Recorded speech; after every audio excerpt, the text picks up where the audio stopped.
Welding is kind of something that I've been interested in for quite a while. One day I said, you know what, I'm just gonna go in, get started, take the tests, see what they have to offer and just kind of take it from there. I really at the time wasn't 100% sure if I was even gonna do the welding.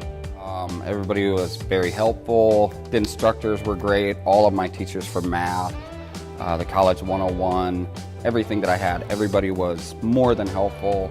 They're like walking textbooks. Those guys, I don't know how many years of experience they have combined, but it's a lot.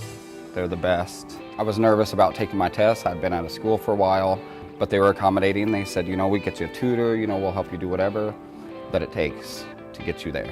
I actually did a lot better than I thought I would. That was good. Motivating, and was kind of a push, to the next step. I've heard all kinds of good things about the welding, the welding programs, all the programs. It wasn't really even an option. I knew this is where I wanted to go to school, and there is tons of opportunities for welding here. I had job offers, halfway through school.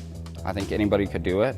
Just like anything else, you apply yourself. There's an issue with money. There's lots of financial aid out there available to everybody. There's also scholarships. Really every aspect of my experience at NWTC was phenomenal.